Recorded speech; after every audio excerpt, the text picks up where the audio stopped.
Good evening and welcome back to Tech Tonight. I'm Camden Osborne. And I'm Taylor Kelso. As you all prepare for Thanksgiving break, many things are happening on and off campus. But don't worry, we have the latest for you coming up next.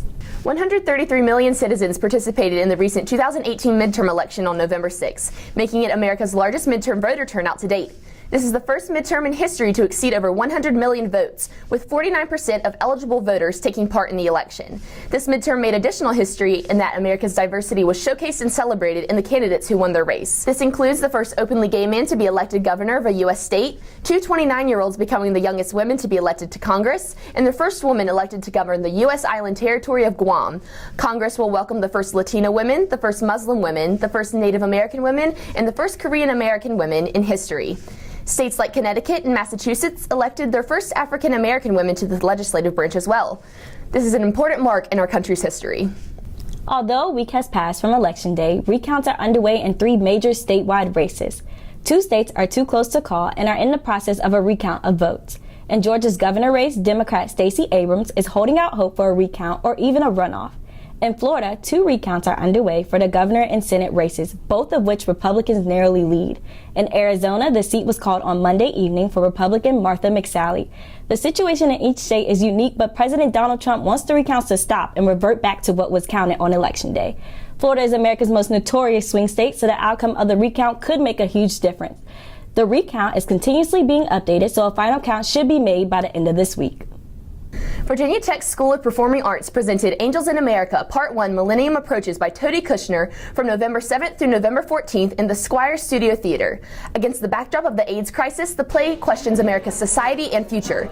Angels in America was one of the Performing Arts' 4 main stage productions, soon to be followed by Larry Shue's The Foreigner and William Shakespeare's As You Like It in the spring semester. Students, regardless of major, are encouraged to audition for main stage productions as well as other performance opportunities throughout the school year. For more audition information or to see the School of Performing Arts upcoming events, visit performingarts.vt.edu. Now let's head over to Lexi Clatterbach and Maddie Dempsey for more event coverage.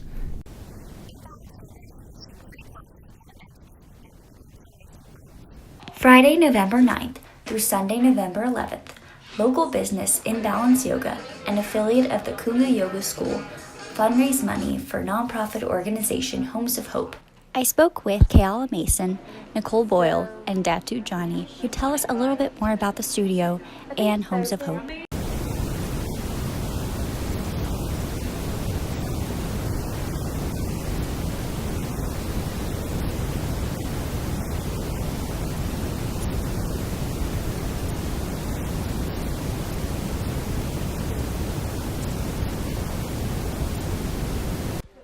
Each festival has a different project and amount to reach their goal.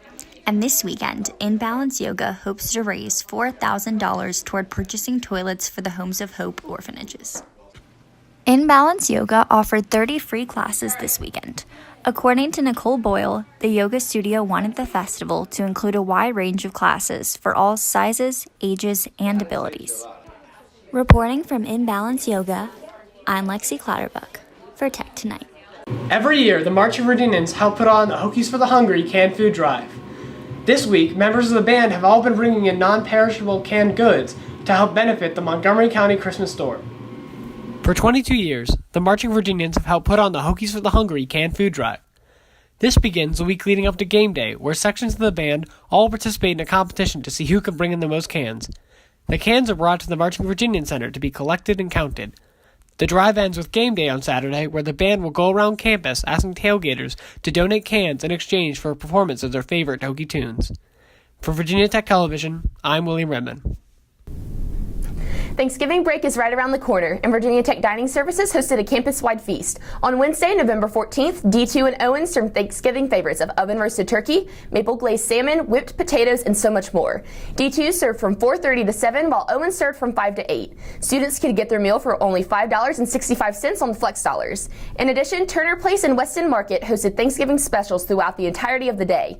This much-anticipated dining event surely sent students home for Thanksgiving break stuffed. So Camden, do you have any plans for Thanksgiving break? Yeah, I'm really looking forward to spending some time with family, eating some of my grandma's amazing food, and I'm also planning to go to the Miami and UVA Virginia Tech football games, so I'm really looking forward to that and spending time with my family. Yeah, definitely. I think this game is going to be really interesting. We're not having that great of a season, but I do look forward to going to the game. I think I have to work the game. I don't know. Oh, no. We'll look into that later on, but that's all we have for tonight, so let's throw it over to Tech Total Access.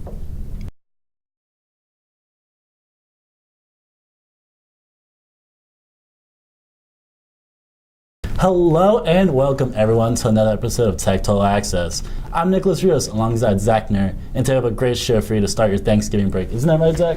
Yes, we do. Hello, everyone. And today we will show you some highlights from Virginia Tech's football game against Boston College a couple weeks back and review the Hokies season. We will also cover some of the other sports that are in their postseason play. It only seems right today if we start talking about the men's and women's basketball teams. The men's team tipped off last Friday against Gardner-Webb. Led by redshirt junior Terry Blackshear Jr., Tech started the game up 17-4 after a 12-0 run. Gardner-Webb made it close, but Tech was able to pull away in the second half. Zach, what do you expect from the Hokies for the rest of the season? It was a good opener, and freshman guard Isaiah Wilkins came to play in his first collegiate game. He went 7 for 10 from the field, including 5 from 7 from beyond the arc, and helped lead the Hokies in scoring with Nikhil Alexander-Walker with 21 apiece. I expect a good season from the Hokies this year. The key point for them is they need to go into ACC play with preferably no losses, but one at the maximum. Oh, cool. As for the women's team, they are continuing where they left off last season, beating USC, Upstate, Georgia Southern, and Liberty to begin the season undefeated. In their 3 wins, the Hokies have outscored their opponents 246 to 156. Virginia Tech Total Access reporter, Matt Johnson has more on their season. Thanks, guys. The Virginia Tech women's basketball team cruised to a 78-49 victory over Georgia Southern on Saturday in Cassell Coliseum. The Hokies jumped off to a hot start, going up 15-2 early in the first quarter. Tech did not slow down and added to its lead, entering halftime with a 46-21 advantage. Virginia Tech did not falter in the second half, holding its lead for the rest of the way to a 29-point success. Redshirt senior Regan McGarity notched a double-double with 18 points and 11 rebounds for the Hokies. Tech senior guard Taylor Emery also registered a double-double, scoring 14 points and grabbing 10 rebounds. Freshman guard Darbra Marbury recorded 12 points and dished out 6 assists in her second outing as a Hokie. Junior guard Alexis Brown was a bright spot for Georgia Southern, tallying 21 points despite the loss. Tech gained its advantage by outscoring Georgia Southern 24-6 in bench points and 14-4 in fast break points.